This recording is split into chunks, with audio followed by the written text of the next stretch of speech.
हमारा जो गांव है उस गांव में लगभग 43 आईएएस ऑफिसर हैं और 50 प्लस आईपीएस ऑफिसर हैं। फिर भी उस गांव में अगर कोई एक एंटरप्रेन्योर की बात कर रहा है और लोगों को समझ में नहीं आ रहा है तो हम मानते हैं ऐसा शैक्षणिक योग्यता का कोई मतलब नहीं। बचपन से यही सोचते थे एक गाड़ी का मालिक बने, काश मेरे पापा भी गाड़ी मालिक होते, ड्राइवर नहीं होते। हमारे यहाँ लोग लीडर जो है तो वो दागदार चुनेंगे लेकिन एंटरप्रेन्योर दागदार नहीं चुनेंगे। दाग लग गया तो या तो आप सुसाइड कर लीजिए या ताना मारते हुए आपको हम शहर छोड़ा देंगे। हम उसी दिन तय किए।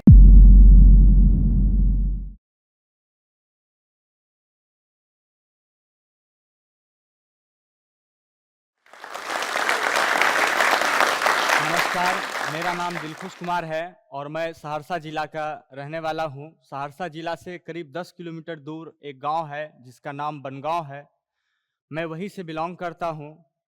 मेरे बाबूजी बस ड्राइवर थे। हम लोग का बचपन का जो शिक्षा दीक्षा हुआ था वो सरकारी स्कूल में हुआ था और इस स्थिति में हुआ था जो एक ड्रेस को एक सप्ताह पहन के जाते थे। जब हम लोग मैट्रिक किए, हम दो भाई हैं, जब दोनों भाई मैट्रिक किए तो बाबूजी ड्राइवर थे, उनका सैलरी बहुत कम था, 3,3200 रुपये उस समय उनको सैलरी मिलता था। तो 2009 में इंटर का एग्ज़ाम किसी तरह पास कर गए। मैट्रिक मेरा 3rd डिवीज़न था तो कहीं सोचने का मन ही नहीं बन रहा था जो कहीं जॉब के लिए अप्लाई करें। फिर किसी तरह 2nd डिवीज़न इंटर पास किए और उसके बाद हमारे शहर में एक जॉब मेला लगा। चूँकि घर का दयनीय स्थिति खराब था, लायबिलिटी बढ़ते जा रहा था और 2009 में ही हम शादी भी कर लिए थे तो मेरे ऊपर भी लोड आ गया था। तो जब जॉब मेला में हम लोग जॉब के लिए गए तो वहाँ कुछ कंपनियां थी जो पटना से आई हुई थी, वो छोटे शहरों से लड़के लोग को ले जाके किसी किसी संस्था में उसको जॉब दिया करता था।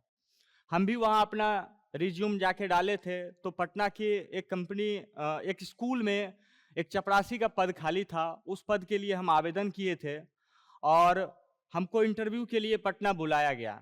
तो जब हम इंटरव्यू के लिए पटना आए, पहला बार मेरा पटना आना था, बहुत कठिनाई भी हुई आने में। जब पटना पहुंचे तो जो इंटरव्यू ले रहे थे उसमें 2 पुरुष और 1 महिला थी। हमसे चूंकि हम लोग का बिहारी स्टाइल है, कहीं जाते हैं तो बड़े को पैर छू के प्रणाम कर लेते हैं। तो और जो हम कपड़ा पहन के आए थे उस समय मेरे घर में प्रेस नहीं था, आयरन नहीं था, माँ एकदम झोला से निकाली थी और दे दी थी। तो उनको जैसे ही प्रणाम किए तो उनको लग गया जब लड़का जो है सो पूरा का पूरा देहाती है तो ये क्या प्राइवेट स्कूल में जो है सो मेंटेन कर पाएगा अपना ड्रेस कोड। फिर भी फॉर्मेलिटी के लिए नाम पता पूछा, हम भी बता दिए। उसके बाद उनके पास एक आईफोन था और बोले इस लोगों को पहचानते हैं। तो अमूमन उस समय हम लोग नोकिया और सैमसंग, इसके अलावा कुछ भी नहीं जानते थे। और हम बोले नहीं सर इसको तो नहीं जानते। तो उस समय वो बोले ये एप्पल है, आईफोन है और इसे एप्पल कंपनी बनाती है, आप चल जाइए और हम आपको टेलीफोन पे बता देंगे। वापस आए, बाबूजी को गए और बोले जो जॉब तो नहीं मिला, क्योंकि ये उम्मीद हो गया था जॉब नहीं मिलेगा। पापा को बोले हमको भी आप गाड़ी चलाना सिखा दीजिए। एक पिता पे उस समय क्या बीतता होगा, कोई पिता नहीं चाहता अगर हम ड्राइवर हैं तो मेरा बेटा भी ड्राइवर बने। कोई किसान ये नहीं चाहता मैं किसान हूं तो मेरा बेटा भी किसान बने। तो हमारे बाबूजी को थोड़ा सा हम पे गुस्सा आया। हम बोले जो पापा एक बार ट्राई कीजिए, हम सीख लेंगे तो हो सकता है सरकारी नौकरी में भी बहुत सारे ड्राइवर का सीट वैकेंट होता है, उस पर हम ट्राई करेंगे। पापा सिखा दिए गाड़ी। वहाँ हम गांव में किसी एक आदमी का गाड़ी 3,000 के नौकरी पे स्टार्ट किए चलाना। 8 घंटे का ड्यूटी था। 3 महीना चलाया, मजा नहीं आया। वापस जो है सो सोचे कोई बोला जो दिल्ली चले जाओ, दिल्ली में अच्छा सैलरी है ड्राइवर का। दिल्ली गए तो वहां पता चला रूट का कोई इंफॉर्मेशन नहीं है तो आपको कोई गाड़ी चलाने के लिए देगा ही नहीं। अब क्या करें, वहां रूट का उस समय ना स्मार्टफोन भी नहीं था और गूगल मैप भी उस हिसाब से पॉपुलर नहीं था। तो हम क्या किए, हम गए और एक परिचित थे जो हमको ले गए थे, उनको बोले भैया कोई आइडिया बताइए जिससे दिल्ली का रास्ते के बारे में जानकारी ले। तो बोला एक काम करो, रिक्शा चला लोगे? हम बोले बिल्कुल चला लेंगे। बोला ठीक है, वो रिक्शा रखा हुआ है, 20 रुपए पर डे का देता है, तुम रिक्शा ले लो और 100-150 रुपया कमा भी लोगे और घूम घूम के तुम रास्ता का भी अनुभव कर लोगे। रेडी हो गए हम। लगभग 13 दिन उस रिक्शा को हम पूरे दिल्ली के सड़क पे घुमाए हैं। और जब 14वां दिन तबीयत खराब हुआ, चूंकि सिंगल फेफड़ा का शरीर था, उतना ताकत था नहीं, तो बीमार पड़ गए। बाबूजी से फोन पे बात हुआ, बाबूजी रोने लगे और बोले बेटा आ जाओ तुम।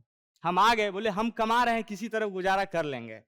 वापस हम आए, घर आ गए, फिर कोई एक आदमी बोले पटना में मेरे अप्रोच है और हम वहाँ पे तुमको जॉब लगा देंगे, ड्राइविंग का ही जॉब लगा देंगे। तो पटना आए, एक सिक्योरिटी का एजेंसी था उनका, उनके यहाँ मारुति 800 पे हम ड्राइविंग शुरू किए और 6 महीने उनके साथ काम किए। अच्छा खासा वो सैलरी भी देने लगे थे, 4000 में ज्वाइन किए थे, 6000 सैलरी देने लगे थे, फिर भी मन नहीं मान रहा था, नहीं यहाँ नहीं रुकेंगे। उसके बाद बचपन से हमको इलेक्ट्रिकल फील्ड में ज़्यादा इंटरेस्ट था। तो उस समय वास्तु विहार अग्रणी होम्स पटना में अपना बिल्डिंग बना रही थी और खूब जहां देखते थे वहां उसी का प्रोजेक्ट पे काम हो रहा था। तो हम वो जॉब छोड़े, उनके पास गए, जो कुछ बिजली वाला काम हमको भी दे दीजिए कॉन्ट्रैक्ट बेसिस पे, हम भी उसको करेंगे। हमको वहां काम मिल भी गया, एक कोई तिवारी जी थे और एक बार में ही वो मेरा बात मान गए और हमको काम दे दिए। 5 साल का जर्नी मेरा रहा वास्तु विहार के साथ। अंततः पूरा पटना जोन का टोटल प्रोजेक्ट का इलेक्ट्रिकल और फायर का मेरे पास वर्क था, कॉन्ट्रैक्ट था। और जब 2015 में ये बिहार में सरकार बदली हुई, तो उस समय फिर हम लोगों को लगा बिजनेस थोड़ा सा मंदा हो गया कंस्ट्रक्शन लाइन का, तो हम लोग का पेमेंट डिले होने लगा। उस समय, उसी समय 1 साल पहले हम एक कार खरीद लिए थे, क्योंकि अच्छी खासी कमाई होने लगी थी। तो पहला शौक तो यही होता है एक ड्राइवर का बेटा का, जो एक गाड़ी हो जाए अपने पास घूमने के लिए, क्योंकि बचपन से यही सोचते थे एक गाड़ी का मालिक बने। काश मेरे पापा भी गाड़ी मालिक होते, ड्राइवर नहीं होते। पहला गाड़ी खरीदे, 2015 में उसको ड्रॉप कर दिए और प्लानिंग करते करते 16 में हम फिर अपने होम टाउन मूव कर दिए। वहां से हम आर्या गो का शुरुआत किए, क्योंकि एक नई कार लेके गए थे और जिस गांव में ये चीज शुरू किए थे कॉन्सेप्ट को हम, उस समय लोग इसका हंसी मजाक उड़ाता था, भाई 10 लाख का कार है, 200-250 रुपए में भेज रहा है, ये पागल हो गया है, सठिया गया। जिस समय हम स्टार्ट किए थे, हालांकि मेट्रो सिटी में तो पहले से कैब का कॉन्सेप्ट था, लेकिन ग्रामीण क्षेत्र में लोग कैब नहीं समझ पा रहे थे। बहुत सारे लोग कैब को कैफे भी बोलते थे। लोगों को यह समझाना पड़ता था जो कैब माने टैक्सी। तो हम लोग जो फर्स्ट चैलेंज हम लोग को जो आया ऑडियंस तक पहुंचने में, अपने उपभोक्ता तक पहुंचने में, तो हम लोग जो नाम रखे थे आर्या गो कैब। आर्या गो तो ठीक है, लेकिन कैब क्या है, लोग ऐसे सवाल करते थे। तब उनको समझाते थे, भैया आप जो भाड़ा पे गाड़ी लेते हैं ना, दिन भर के लिए अगर 2 घंटा के लिए भी लेते हैं तो 1000 रुपए चार्ज करता है, प्लस ईंधन चार्ज करता है। तो हम उसको क्या किया, आवरली कर दिए, पर मिनट कर दिया। आप 10 मिनट रखिए, 10 मिनट का ही चार्ज लगेगा। 10 किलोमीटर चलिए, 10 किलोमीटर का ही चार्ज लगेगा। मतलब जो आप ऑटो पे चल रहे हैं उसको आपको मूव कर रहे हैं हम लोग कार पे। तो लोगों को समझाने में थोड़ी परेशानी हुई। हमारा जो गांव है, उस गांव में लगभग 43 आईएएस ऑफिसर है और 50 प्लस आईपीएस ऑफिसर है, और अभी वर्ल्ड बैंक के सीनियर डायरेक्टर भी हमारे ही गांव से हैं। तो हमारे गांव जो है सो वो 3 पंचायत का गांव है और वहां मतलब समझिए एक शिक्षित गांव है। फिर भी उस गांव में अगर कोई एक एंटरप्रेन्योर की बात कर रहा है और लोगों को समझ में नहीं आ रहा है, तो हम मानते हैं ऐसा शैक्षणिक योग्यता का कोई मतलब नहीं है। क्योंकि ये चीज जान रहे हैं, हमारा जो देश है, जो हमारा पॉलिटिशियन है, जो लीडर है, वो सिर्फ कॉन्सेप्ट डिजाइन कर सकता है, एग्जीक्यूट करने के लिए एंटरप्रेन्योर को ही एग्जीक्यूट करना होगा। बिहार अगर बदलेगा, बिहार का जो छवि है वो बदलेगा तभी जब यहाँ पे एंटरप्रेन्योरशिप को बढ़ावा मिलेगा और अलग अलग फील्ड में इंडस्ट्री खड़ी होगी। बहुत तरह का सुनने को मिलता था समाज से ताना, फिर भी हमको लगा जो लोगों का काम है कहना, ऑडियंस जो होती है हमेशा वो आपसे वही एक्सपेक्टेशन रखेगी जो उसको पसंद है। जो उसको पसंद नहीं है वो आपसे वैसा एक्सपेक्टेशन नहीं रख सकता है। भी बिहार के बहुत सारे ऐसे गांव हैं जहां शाम में 5 बजे के बाद अगर आप सड़क पे खड़े हो जाएंगे तो शहर आने के लिए कोई आपको सवारी नहीं मिलेगा।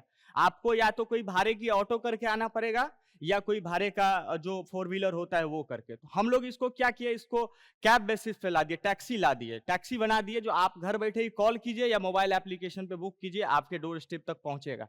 हमारा जो बिजनेस प्लान था इसको कंप्लीट तैयार करने में हमको लगभग 20-22 दिन लगा था, और पहला बिजनेस प्लान इंडस्ट्री डिपार्टमेंट के पास गया था जो 46 पन्ना का था और टोटल हिंदी में था।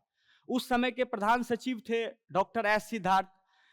उनके पास जब मेरा बिजनेस प्लान गया तो डायरेक्ट वो अपना जो उनके असिस्टेंट थे उनको बोले जो इनके साथ अपॉइंटमेंट लो, इनको अपॉइंटमेंट दे दो, हम इनसे मिलेंगे। और पर्सनली वो हमसे मिले और हमको वो बोले जो पहला बिजनेस प्लान हम देख रहे हैं इस डिपार्टमेंट में, जो पूरा हिंदी में आया है, जिसमें कहीं क्रॉस क्वेश्चन करने का कोई विकल्प आप नहीं छोड़े हैं, जो चीज आप इस पेपर पे दर्शाए हैं वास्तव में अगर हो जाता है तो बिहार गवर्नमेंट को राजस्व के रूप में बहुत बड़ा अमाउंट आने वाला है। हम बोले सर मौका दीजिए, करके दिखाएंगे। फाइनली हमारा स्टार्टअप में सिलेक्शन हुआ, और जो 32 स्टार्टअप का पूरा बिहार में सिलेक्शन हुआ था उसमें 32 में मेरा भी एक नाम आया था। इंडस्ट्री डिपार्टमेंट से कुछ फंड भी मिला और काम हम लोग चालू कर दिए। उस समय जब काम बहुत तेजी में होने लगा तो अब हमको टीम का जरूरत पड़ने लगा, तो हम बिहार से मूव किए दिल्ली और वहां गए और एक करोल बाग में एक कार्यक्रम कराया जो चलो चले अपना बिहार। तो वहां एमएनसी में जो लड़का लोग काम करता था, जिनके पास अच्छी खासी नॉलेज थी, एक्सपीरियंस था, उनको बोले जो आपको हम बिहार में प्लेटफॉर्म देंगे, आप अपने टैलेंट को यहाँ वेस्ट कर रहे हैं, आप आइए बिहार में उस टैलेंट को उपयोग करके वहां रोजगार सृजित करेंगे और गवर्नमेंट को भी उससे फायदा होगा, राजस्व मिलेगी। तो उसमें से 3 लोगों को हम तोड़ के लाए थे दिल्ली से। और बाद में पता चलता है बिहार में जब कोई काम करने के लिए आता है, यहाँ पे सर्वाइव इसलिए नहीं कर पाता है, लोग जल्दी ही सोचते हैं हमको उड़ जाना है, बहुत समय लगता है उड़ने के लिए। उनको लगा जो यहाँ आए और उनको अपॉर्चुनिटी दिए, बना बनाया प्लेटफॉर्म दिए, फिर अपना जो उसका एक आदमी के अंदर में 2 तरह के ऊर्जा होता है, एक निगेटिव और एक पॉजिटिव। तो आदमी अब किसको निकालता है वो आदमी पे डिपेंड करता है। तो उन लोगों के अंदर से निगेटिव ऊर्जा निकलने लगा, उनको लगा जो मेरे पास डिग्री है, एक्सपीरियंस है, इसको अगर डिस्ट्रॉय कर देंगे तो ये कंपनी हम टेक ओवर कर लेंगे। वही किया, जो एक बहुत बड़ा जाल बनाया गया। हम लोग सारे लोग जो हैं सो एक मुकदमा में इन्वॉल्व हो गए।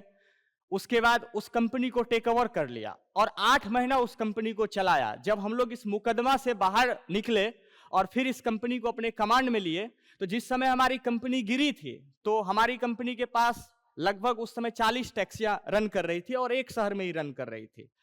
तो जिस समय हम लोग गिरे उसके बाद दोबारा उठने का हिम्मत नहीं था, क्योंकि ना मेरे पास कैपिटल था, ना कनेक्टिविटी था, और हमारे सोसाइटी में क्या है ना, किसी पे अगर कोई आरोप भी लग जाता है ना तो उसे धिक्कारता है, लोग एक्सेप्ट नहीं करता है। हमारे यहाँ लोग लीडर जो है सो वो दागदार चुनेंगे, लेकिन एंटरप्रेन्योर दागदार नहीं चुनेंगे। दाग लग गया तो या तो आप सुसाइड कर लीजिए या ताना मारते हुए आपको हम शहर छुड़ा देंगे। हम उसी दिन तय किए जो नींद और निंदा ये दोनों चीज का त्याग करना है।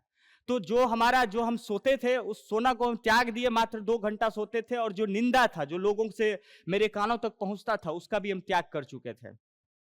2019 में फिर से इस कंपनी को खड़ा किए और आज के डेट में 550 टैक्सी के साथ 700 एम्प्लॉयमेंट का हम कंपनी बनाए हैं। 8 जिला में सर्विस दे रहे हैं, 11.6 करोड़ की हमारी टर्नओवर है।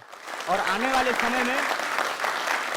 समय में हम बिहार का पहला सर्विस इंडस्ट्री बनाने जा रहे हैं जो पूरे इंडिया को लीड करेंगे हम लोग। अभी तक बिहार में कोई सर्विस इंडस्ट्री नहीं है जो बिहार से निकल के इंडिया में गया है, लेकिन हम लोग नेक्स्ट मंथ बिहार से बाहर निकल के उत्तराखंड में भी पैर पसारने जा रहे हैं, झारखंड में भी पैर पसारने जा रहे हैं।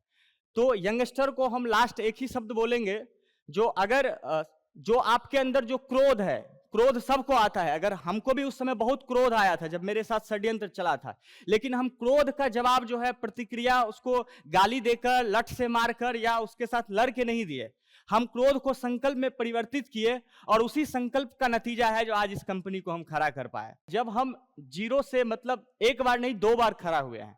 कोई एक बार अगर कहते हैं, कोई बहाना बना देता है मेरे पास कुछ भी नहीं है, हम कैसे करें, तो मेरे पास भी कुछ भी नहीं था। एक बार नहीं 2 बार कुछ भी नहीं था। एक बार जो कुछ भी बनाए थे वो खत्म हो गया था, दोबारा गैप मिल गया 1 साल का, और 1 साल के गैप में सब कुछ खत्म हो चुका था। दोबारा जो खड़ा किए वो शून्य से खड़ा किए थे।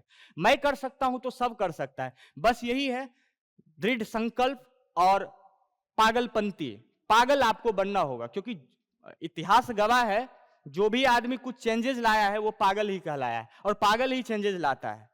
तो आपको पागल बनना होगा। आपका जो कॉन्सेप्ट है, आपका जो उद्देश्य है, आप जैसे हम लोग का क्या था, अमूमन अगर कहीं काम खोजने के लिए जाते हैं तो सैलरी के लिए काम खोजने के लिए जाते हैं, कमाने के लिए, पैसा आएगा।